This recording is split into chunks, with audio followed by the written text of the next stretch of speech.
Rieccoci, buongiorno, ben ritrovati alla rassegna stampa di Radio Piave, in blu condotta dai giornalisti dell'Amico del Popolo. Oggi, che è mercoledì 16 dicembre, tocca a me, Luigi Guglielmi, guidarvi tra i principali titoli. Cominciamo subito con la prima pagina del Corriere delle Alpi e vediamo che il titolo non può che essere sul coronavirus e le notizie sono tutt'altro che buone per noi del Veneto. Il CTS, sarebbe il Comitato Tecnico Scientifico al governo, due punti, più restrizioni. È una richiesta di maggiori restrizioni per tutta l'Italia, dove la situazione non sta andando tutto sommato male, ma gli esperti ritengono che sia necessario chiudere un po' di più, stringere di più, perché il virus non sta terminando, non sta rallentando la sua corsa, ma è la seconda riga del titolo che ci interpella direttamente. In Veneto è picco di morti, 165, mentre Roma è divisa sui divieti per il Natale. In regione, nella nostra regione, superata la soglia delle 5.000 vittime. Nel Veneto, dall'inizio dell'epidemia, cioè dallo scorso febbraio sostanzialmente, abbiamo avuto 5.000 morti su 5 milioni di abitanti. Pensate che cifre stiamo raggiungendo. Allora, la prima pagina del Corriere delle Alpi, da cui oggi abbiamo cominciato, mostra un grafico che adesso illustro per coloro che ci seguono in radio. Chi invece ci segue sui social lo può vedere. Io vi ringrazio sempre per quanti siete che ci ascoltate in questa rassegna in radio e per quelli che ci guardate poi su social, perché anche ieri dal contatore di Facebook insomma risultano più di 1.000 persone che hanno seguito questo appuntamento. Cosa devo dirvi? Grazie, è per noi la misura che stiamo svolgendo un servizio che vi interessa, che trovate utili, insomma questo è molto importante per noi. Se volete mettete un like e condividete. Allora, il grafico, vi dicevo, della prima pagina del Corriere porta questo titolo: l'impressionante impennata dei positivi. Perché? Perché i conteggi dicono che si arriva fino al 36% di positivi sui tamponi effettuati. Allora guardate, nel grafico c'è una linea gialla con dei punti, dei rettangoli. Ecco, questa linea gialla, come vedete, cerco di raccontarla per chi ci segue in radio, ha una prima impennata verso metà marzo. Ecco, è la linea di quanti positivi vengono trovati in percentuale rispetto ai tamponi effettuati. Allora, in marzo la percentuale massima di positivi che era stata trovata sui tamponi era stato del 12%. Per dirla in parole povere, faccio 100 tamponi, su 100 tamponi trovo 12 positivi. Poi la percentuale è calata di molto, d'estate, quando si è continuato ad andare avanti sui tamponi, si è andato avanti per un bel po' con una percentuale di positivi attorno allo 0,2-0,4%. Era il periodo in cui tanti, anche i medici, ci dicevano: ah, positivi non ne troviamo più, vuol dire che il virus è cambiato. E non era cambiato per niente, invece, anzi, dopo piano piano l'abbiamo vista salire, finché il vero balzo in su di questa percentuale è avvenuto in ottobre, e si hanno i numeri attuali in cui appunto la percentuale di positivi è drammaticamente alta, il 36,2%. Questo dato va combinato con un altro che vi illustro, e è quello relativo alle colonne grigie che vedete dietro su questo grafico. Eccole qui. Queste colonne grigie ci mostrano il numero di tamponi. Ecco, quindi è chiaro che in marzo, quando si trovavano 12% di positivi, in realtà si facevano pochissimi tamponi, si era appena cominciato a farli. Ricordate quando il professor Crisanti da Padova aveva cominciato a costruirsi da sé i reagenti? Ecco, era quella fase lì. Adesso tamponi ce n'è e se ne possono fare finché si vuole, quindi il numero di tamponi, come vedete le colonne grigie, è andato progressivamente aumentando. Adesso si fa una quantità di tamponi veramente enormi. Ecco, su questa quantità enorme di tamponi però si trova un numero di positivi sempre più alto. Questo che cosa vuol dire? Vuol dire che il virus sta girando tantissimo, ed è per questo che poi gli ospedali sono pieni, ed è per questo poi che abbiamo tantissimi morti. E il Veneto, ripeto, purtroppo guida la classifica in questo momento in Italia. La tragica classifica di persone che perdono la vita a causa di questa epidemia. Parla Rasi Caldogno, il direttore generale dell'ULS 1, allarme ULS 1, troppi ricoveri, ospedali in difficoltà. A me qui verrebbe un po' da dire, ah sì, adesso lo diciamo finalmente, perché questa cosa la sapevamo da parecchio tempo, è da tanto che in questa rassegna, per esempio, diciamo che al di là del quadro tutto sommato sotto controllo che ci viene presentato, le notizie che invece abbiamo, parlando direttamente con i medici, parlando direttamente con gli operatori della sanità, che non possono parlare direttamente con i giornalisti, devono ricevere l'autorizzazione dall'ULS. Bene, queste figure professionali è da tanto tempo che ci dicono che in ULS la situazione è tutt'altro che buona. Ieri finalmente il direttore generale si è espresso. Il direttore generale chiede ai bellunesi di rispettare le norme. Buongiorno, dico io. Rischiano di saltare le prestazioni ordinarie. Vi dirò di più, le prestazioni ordinarie sono già saltate, quindi non nascondiamoci dietro un dito, la situazione è gravissima, è inutile che facciamo finta che la sanità pubblica, che la politica stia gestendo la cosa non viene gestita in modo sufficiente, è evidente, è reso evidente dai numeri, inutile che facciamo finta. I sindacati sono preoccupati, tanti focolai in agordino, rispettare le buone regole, dopo il Cadore e il Comerico, ora a destare preoccupazione per il diffondersi dei focolai di coronavirus è l'agordino. In Agordino i numeri sono in crescita e sono in crescita costante, ripeto, in una situazione in cui l'Italia invece, le varie regioni italiane mostrano tutte un decremento di dati. Solo il Trentino, mi mostrava ieri un amico medico, tra l'altro, la situazione in Trentino non è così semplice, anche perché poi bisogna vedere come vengono trattati i dati, no? Probabilmente il Veneto e il Trentino sono le due regioni che stanno peggio, anche il Friuli Venezia Giulia non è messo bene, il Veneto sicuramente è quello messo peggio di tutti.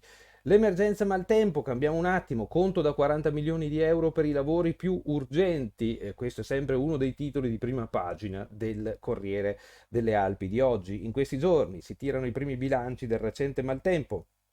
I comuni hanno fatto un conteggio e hanno comunicato le prime stime alla provincia, che porterà la sintesi all'esame del ministro Federico D'Inca domani a Roma. Per il momento si tratta di 40 milioni per sistemare 131 siti, ma alla fine, sottolinea il consigliere Bortoluzzi, il conto sarà ben più salato, e la firma è di Francesco Dalmasi. I titoli, quelli stretti, quelli piccoli del Corriere delle Alpi, ve li leggo: Belluno, la scommessa di Amendola, riapro il ristorante al Sasso, nuova gestione per la delizia, movimenti insomma nel commercio bellunese.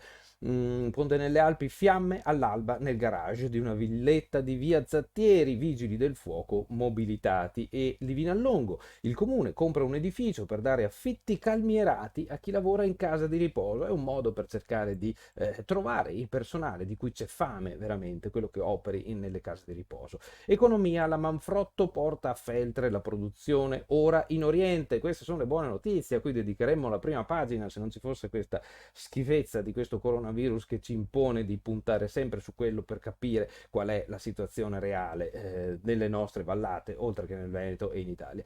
Bene, il gruppo Vitec, proprietario del marchio Manfrotto, porterà a Villa Paiera una produzione che attualmente è dislocata in Oriente. Ecco, non è il primo caso di aziende anche bellunesi grosse che avevano delocalizzato in Oriente o in Estremo Oriente, non è il primo caso di ritorno in patria, perché alla fine si vede che i costi, i rischi, i tempi, la difficoltà di comunicazione anche rende tutto più difficile, e tutto sommato forse è meglio tenersi le produzioni qua, pur con i costi in più che il lavoro comporta da noi. Diciamo che ci dovrebbe essere dietro anche un ragionamento etico, perché i costi in più del lavoro qui da noi sono dovuti al fatto che siamo, dal punto di vista civico, in Occidente, più attenti agli aspetti della sicurezza, della previdenza, no? E questi si riflettono poi sui costi del lavoro. In Oriente tutto questo non c'è nella misura nostra, insomma, quindi in teoria il lavoro costa meno, la produzione quindi costa meno. A quale prezzo? Anche rispetto alla qualità del lavoro e della vita dei dipendenti. Boh. Andiamo a vedere il taglio basso, riguarda il Trentino, a dir la verità, ma ci interessa perché il massiccio della Marmolada, comunque lo si guardi, tra Trentino e Veneto, ma riguarda sempre anche noi. Sul lato trentino del ghiacciaio è venuta giù una valanga che di proporzioni notevoli, tant'è che ha colpito un rifugio importante, noto a chi frequenta la Marmolada, perché sull'itinerario che sale fino a Punta Penia, dove c'è la vetta proprio della Marmolada, cade una valanga dalla Marmolada, distrutto il rifugio Pian dei Fiacconi. Una valanga dal fronte di circa 600 metri, cioè 600 metri di larghezza di questa valanga, è scesa dalla parete nord della Marmolada, investendo la zona di Pian dei Fiacconi e travolgendo il rifugio, che ha subito danni pesantissimi. Nessuna persona è rimasta coinvolta, ma la struttura è stata colpita in pieno. Ecco, questo sarà accaduto in passato, ma di sicuro non è un fatto frequente per quella zona. Insomma, le nevicate sono state veramente abbondanti e evidentemente hanno scatenato anche fenomeni di portata insolita, ecco, diciamo così.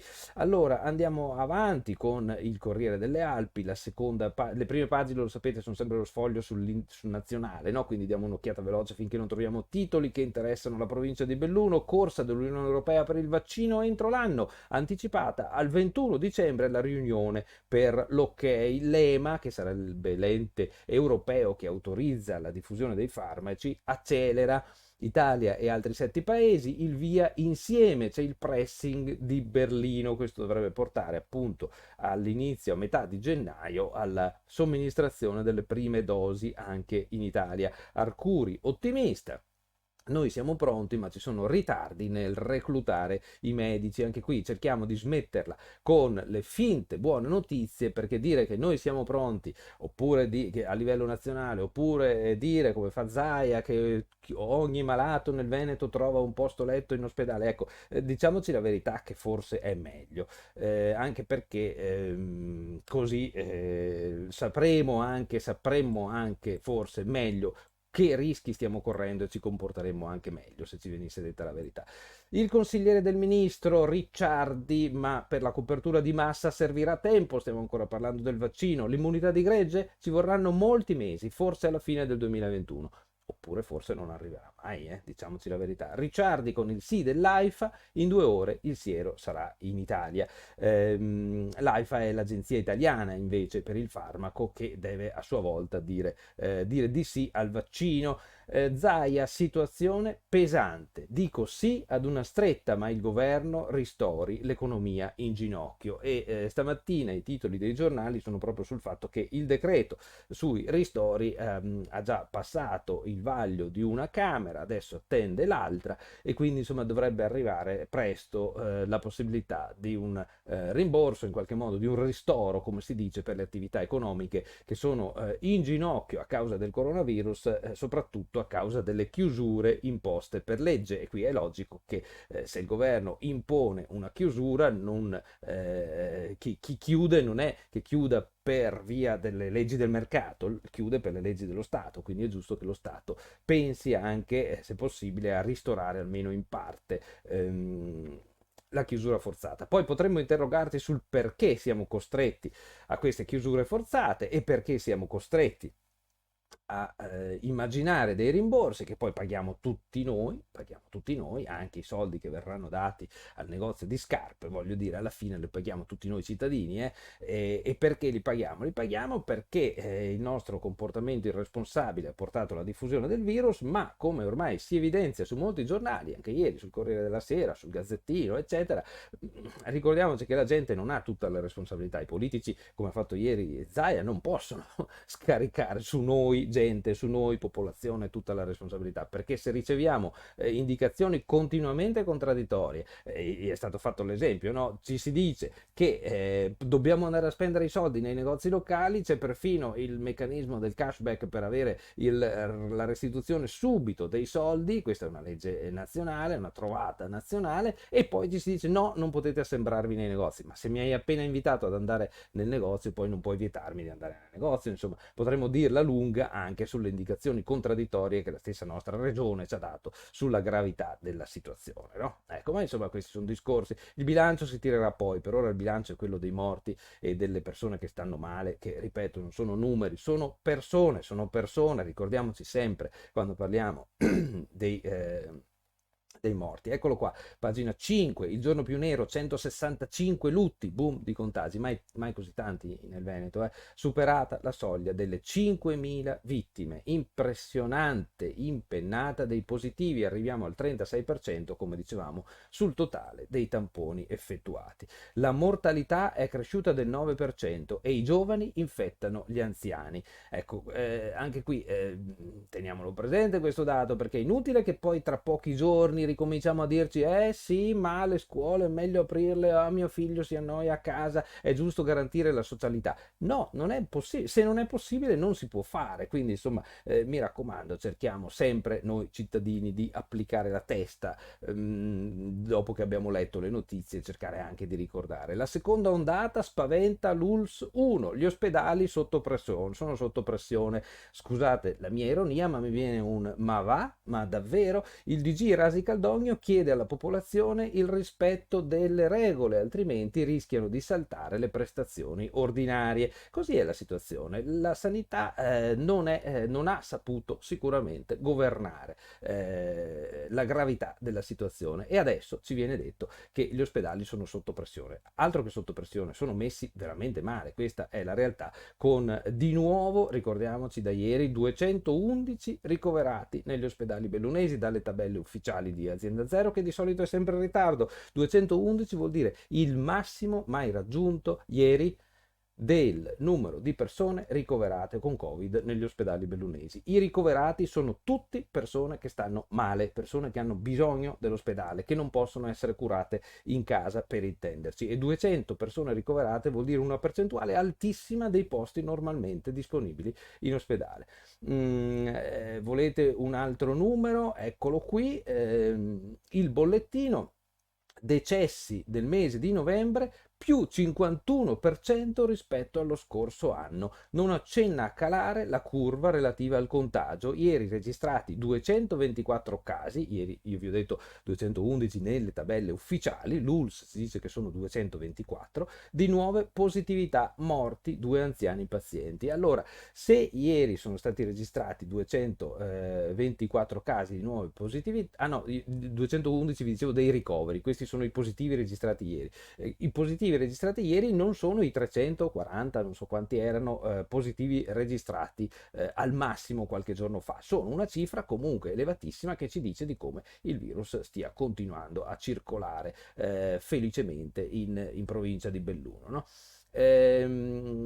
Allora noi andiamo avanti, l'altro titolo che ci preoccupa: il contagio si diffonde anche in Agordino. Perché anche in Agordino? Ricorderete che nella prima fase di questa seconda ondata l'area più colpita, decisamente più colpita, era stato il Comelico, la parte orientale del Cadore, quindi, e Cortina, poi si era diffuso in tutto il Cadore, interessando anche le case di riposo, ecco, poi è arrivato giù a Belluno e sembrava, in Valbelluna insomma, e sembrava che l'Agordino riuscisse a starne fuori. In realtà è arrivato dopo, ma sta arrivando anche lì. Nel giro di 15 giorni, dice il titolo, i numeri dei positivi sono schizzati alle stelle in Agordino. Preoccupati, i sindacati lanciano un appello ai cittadini. Drive-in ad accesso libero in funzione anche a Natale, e la richiesta ai comuni da parte del sindaco di credo sia da parte del sindaco di Agro, ma insomma adesso leggiamo il lancio, è di avere i dati quotidiani, la richiesta che viene rivolta ai comuni. Anche il capo della prevenzione Francesca Russo ha rimarcato l'utilità di diffondere i dati del contagio, e quindi è auspicabile che tutti i sindaci da Belluno a Zoppè aggiornino quotidianamente i concittadini sulla situazione nei vari comuni. Anche qui bisogna che ci mettiamo d'accordo, perché noi giornalisti lo stiamo noi dall'Amico del Popolo, se ci seguite in questa rassegna, da quanto tempo è che vi diciamo che è un incredibile silenzio quello che viene tenuto da parte della regione, che lo impone l'ULSS lo rispetta in modo assoluto, quello di non dirci quanti sono i morti giorno per giorno, quanti sono i contagiati, quanti sono e dove sono. questo è un silenzio che in teoria dovrebbe rispettare la normativa sulla privacy, in pratica ci fa male perché non ci dice dove le situazioni sono più gravi, non ci invita a stare attenti perché sennò abbiamo sempre i dati generici che ci volano sulla testa, no? Adesso anche ieri il capo della prevenzione veneta, Francesca Russo, ha detto che sarebbe utile diffondere giorno per giorno i dati del contagio, alcuni comuni lo fanno. Ho presente il dato di Roccapietore, per esempio, perché c'è un ottimo gruppo WhatsApp attraverso il quale il sindaco di Roccapietore tiene informati tutti i propri cittadini e su questo broadcast di WhatsApp il sindaco tranquillamente dà tutti i giorni il dato sui ricoveri. Non è una diffusione pubblica perché la ricevono solo quelli che si sono registrati a questo gruppo, diciamo, però almeno si sa qual è la situazione. Si sa per esempio che ieri dava il dato che a Roccapietore ci sono 13 positivi, fino a pochi giorni fa erano 2, c'era una costanza, 1, 2, 3, ormai il numero è evidente, cresce anche lì. Ecco, questo perché nel passato anche recente è stato detto e spiegato a noi giornalisti che è giusto così, che è inevitabile così, che bisogna dare pochi numeri e invece i numeri sarebbero necessari. Esplode la rabbia dei piccoli comuni, venite pure, ma con la mascherina. I sindaci di Perarolo e Chies commentano le possibili misure restrittive per Natale, basterebbe rispettare le regole. Appunto, stagione dello sci, padrine perplesso, difficile l'apertura per il 7 gennaio. E poi avanti con notizie anche di carattere nazionale o internazionale che noi saltiamo a pie pari, non perché non siano importanti, ma perché questa nostra rassegna vuole concentrarsi sul locale. Belluno apre così la pagina 19, che apre proprio la sezione delle cronache locali, riapre lo storico ristorante Al Sasso, cucina gourmet nel cuore della città. Dopo il Manin, la nuova avventura di Alfonso Amendola, la pandemia finirà e io sarò pronto per ripartire. E questo è un titolo di incoraggiamento, no? La gente giustamente dice anche, ma insomma, prima o dopo finirà, no? Quando finirà, cosa facciamo? Come ripartiamo? E probabilmente ci saranno anche belle novità. Ma il tempo...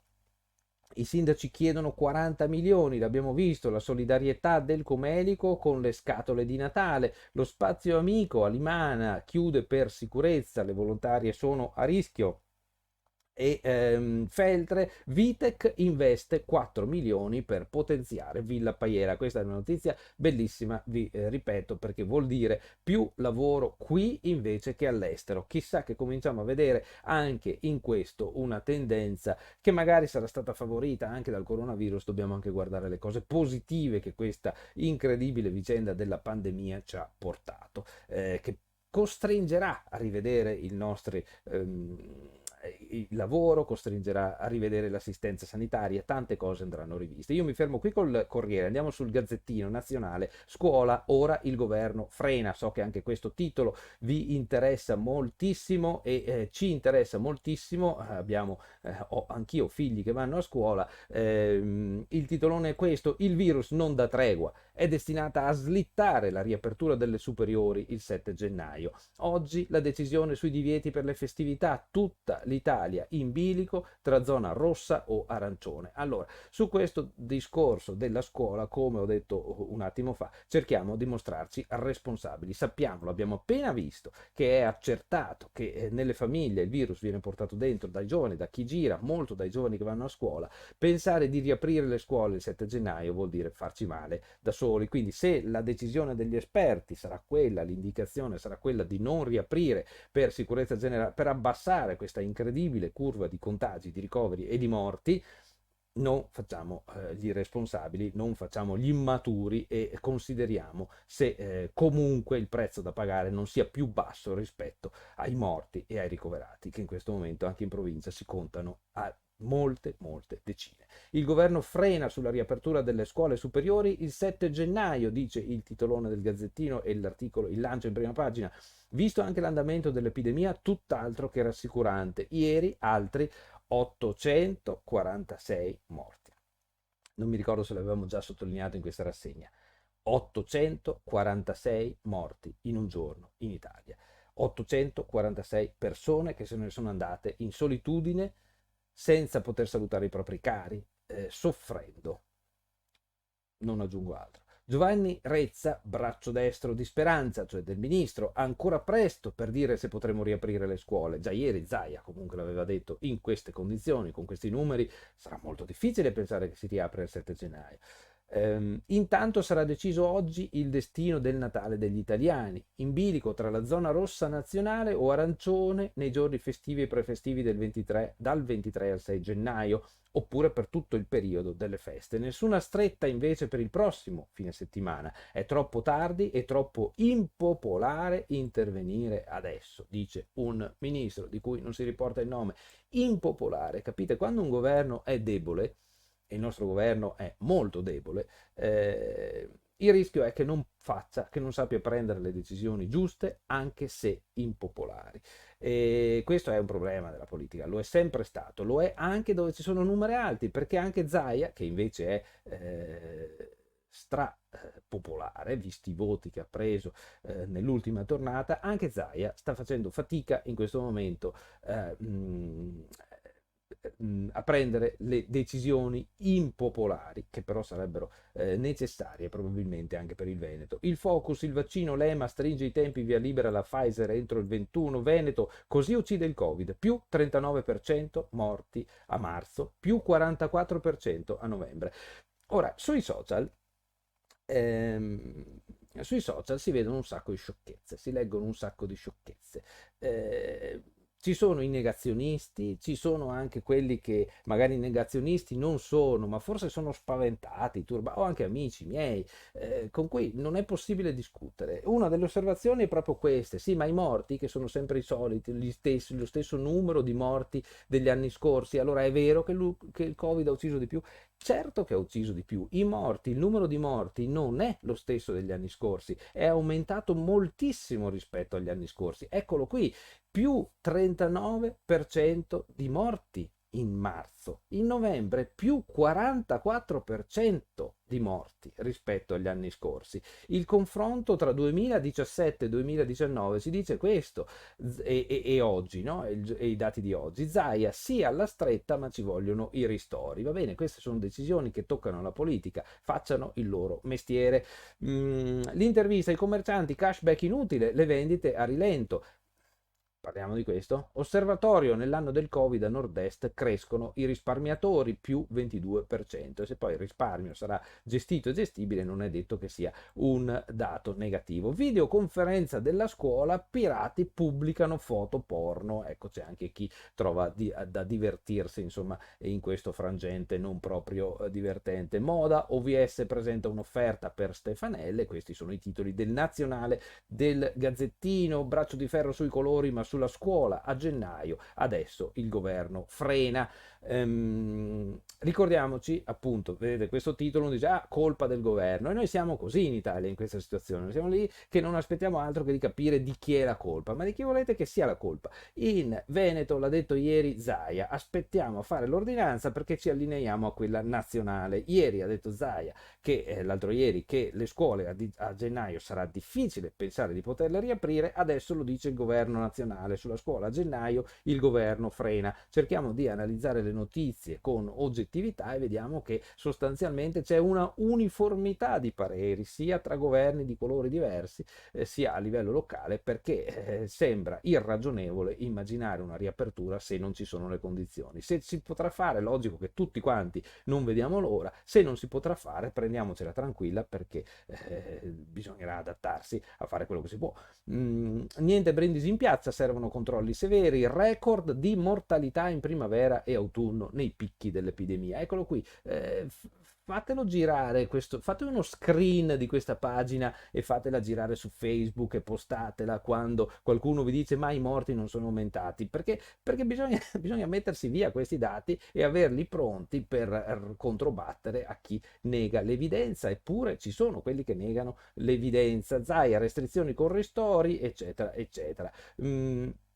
Noi andiamo avanti solo per farvi vedere qual è la prima pagina del Gazzettino di Belluno. Adesso ci sto arrivando, sto scorrendo velocemente le pagine del Nazionale. Eccoci qua, permettetemi ancora un secondo, siamo alle lettere del Gazzettino. Eccoci qua, l'ULSS, emergenza senza precedenti.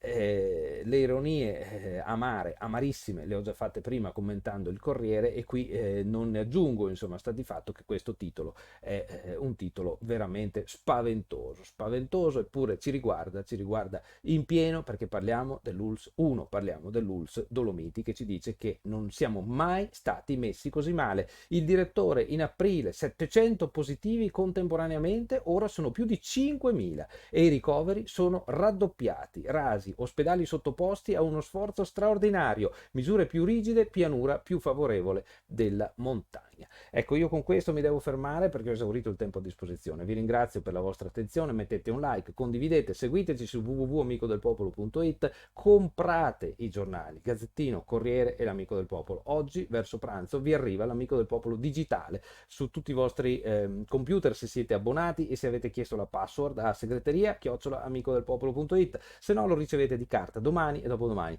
Abbonatevi all'Amico del Popolo, costa 55 euro, siamo in campagna abbonamenti, costa 55 euro per tutto l'anno e ci permettete così di fare anche questo servizio che speriamo vi piaccia. Ciao a tutti, grazie, buona giornata.